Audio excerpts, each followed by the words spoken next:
Mummy అయిందా పులావ్? నేను అప్పుడే అవుతుందరా పలావు. అది చూపి పలావ్ చేస్తున్నా, రాజుగారి పలావ్ చేస్తున్నా. బా యాక్చువల్లీ నేను మొన్న అప్పుడు చేసింది, ఇది సెకండ్ టైం. నాకు చాలా నచ్చి మమ్మీని మళ్ళీ చేయమన్నా.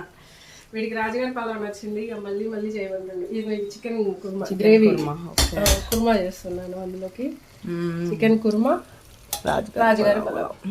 టుడే స్పెషల్స్ చికెన్ కుర్మా, రాజుగారి పలావ్.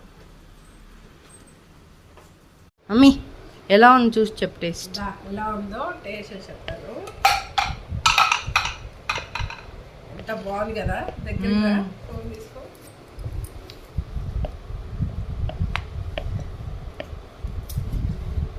రాజుగారి పలావ్ ఇది నేను చేయడం సెకండ్ టైము, కానీ ఫస్ట్ టైము నేర్చుకున్నాను అప్పుడే. సెకండ్ టైము ఇంకా బాగా నేర్చుకున్నాను. అంటే మసాలాలు కొంచెం మార్చి చేశాను అనమాట. టేస్ట్ చూద్దాం ఎలా వచ్చిందాం. ఇది దీంట్లో గ్రేవీ చేశాను, కుర్మా టైప్ చేశాను అనమాట. ఇది వచ్చేసి బాదాము, జీడిపప్పు, టమాటా, ఉల్లిపాయలు వేసి చేసిన. బాదాము జీడిపప్పు ఎక్కువ వేసి చేసిన గ్రేవీ. టేస్ట్ బాగుంటుంది కదా.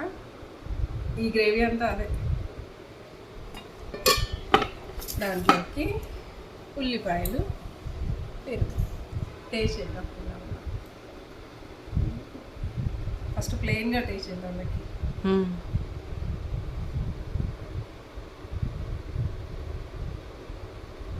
నేను ఈ బియ్యాన్ని ఎంత ఒక 15-20 నిమిషాలు దీనికి బియ్యానికి మసాలా పట్టించేసేసి ఓన్లీ రైస్కి అట్నే పెట్టేసిన. వాటర్ అంతా వెళ్ళిపోయిన తర్వాత దానికి కారం, గరం మసాలా ఇవి పట్టించేసేసి నానబెట్టిన కొద్దిసేపు.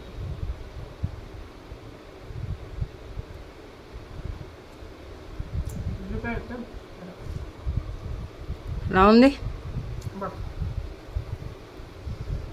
సూపర్ సూపర్ సూపర్ సూపర్ వచ్చింది. నెయ్యితో చేసిన ఇదంతా. స్మెల్ కూడా బాగుంది. సూపర్ వచ్చింది. ఫస్ట్ టైం కంటే సెకండ్ టైం బాగా కుదిరింది. ఒక టేస్ట్ సూపర్ వచ్చింది.